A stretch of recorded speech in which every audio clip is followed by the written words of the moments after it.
talk more about this. Joining me right now to discuss, Tara Setmayer, who is a former GOP communication director on Capitol Hill and a CNN political commentator. Good to see you and happy 4th. We've got our red, white, and blue on here, all the way around. All right. So let me start, with that event at Mount Rushmore. No social distancing at a time when coronavirus cases are surging to record levels across the country. The president, first lady showing up, no masks, and a member of their inner circle testing positive for COVID-19. So what is the message the president is gaining here? And was this an intentional portion of the message he wants to send? Well, it's clear that the message is the president doesn't give a damn about the health of the United States of America.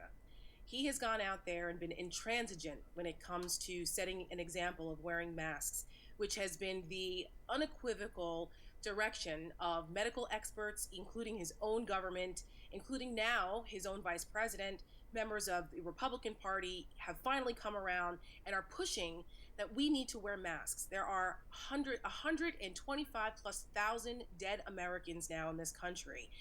Deaths that could have been avoidable if we had leadership from the top, from the very beginning, so that people understood the risks of not wearing a mask and not socially distancing.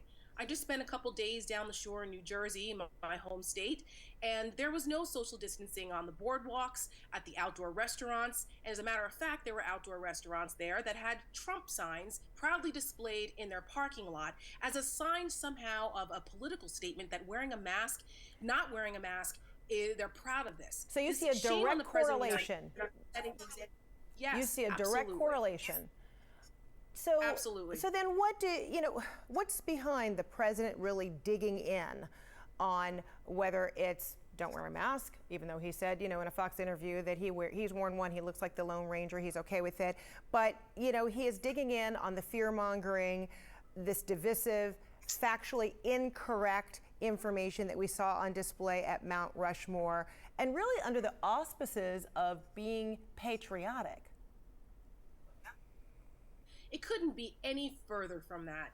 The way that this president behaves is the antithesis of patriotism. When you're the president of the United States, you are supposed to behave in a way where you represent the entire country, where you are in a position where things are bigger than yourself. Donald Trump is incapable of that because he's a malignant narcissist, so everything is about him, even wearing a mask. And the fact that he would even compare himself to the Lone Ranger and talked about his vanity, about how he looked in a mask, there's something sick and off about that mentality, that's how he's approaching this. Hundreds of thousands of Americans are getting sick and will die because of the way the administration has botched this response to coronavirus and the way the president has turned it into some type of political statement. It's irresponsible, but it's indicative of the kind of character deficit of Donald Trump and why we need new leadership in this country. And also, in all seriousness, Native Americans had expressed just prior to and then protesters during the event were very upset about the president's visit to Mount Rushmore. Listen. Indigenous people and my ancestors fought and died and gave their lives to protect the sacred land. And to blow up a mountain and put the faces of 4 white men who were colonizers, who committed genocide against indigenous people, the fact that we don't, as America, think of that as an absolute outrage is ridiculous. And this as now the Washington Redskins football team, Cleveland Indians baseball team, all considering changing the team names, particularly because of this national reckoning. But then you have the president who also seems dismissive, if not, intentionally, snubbing his nose to this national reckoning. Why does the president feel like this is going to pay off for him with Election Day just 4 months or so away? It's really a shame that we are having this discussion nationally and the President of the United States and his enablers have made the decision to go and support monuments and symbols of the Confederacy versus and talk about in code language about our culture and heritage and try to demonize the social justice movement. instead of finding common ground and acknowledging the sins of our past. That doesn't make you unpatriotic. This is the greatest country in the world, but we also have to reckon with some of the sins of the country and not whitewash that, which is what the president's doing. He's trying to use this as a culture war, and the language that he used was almost like invoking the Civil War again. I fear that.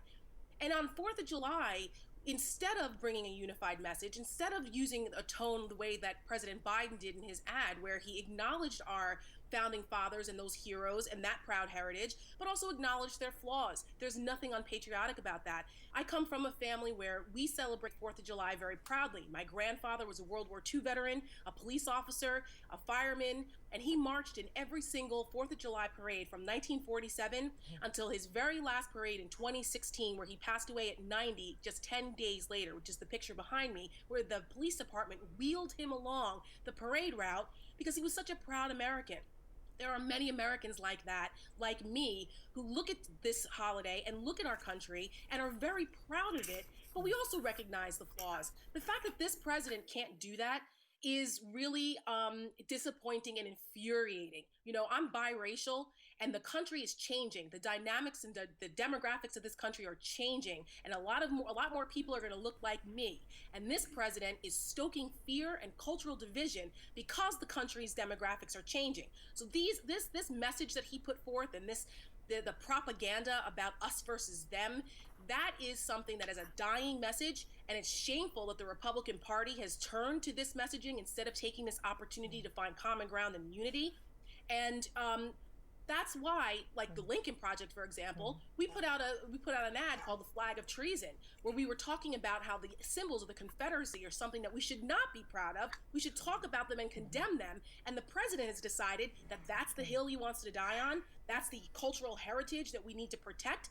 That's ridiculous. Nobody's supporting pulling down statues in a vigilante justice kind of way. We don't do that. Let's do it. Find a way where we can have a conversation and take them down democratically. Right. But he's using the small group of people who are doing that to try to turn it into some kind of national us versus them. And that is not the message for this country. We're better than that. We have a lot to be proud of in America on Independence Day. Donald Trump's presidency is not one of them. All right, Tara Setmayer, we'll leave it there for now. Happy 4th. And of course, we salute your granddad and all those who have served and continue to serve this great country. Thank you so much. Thank you.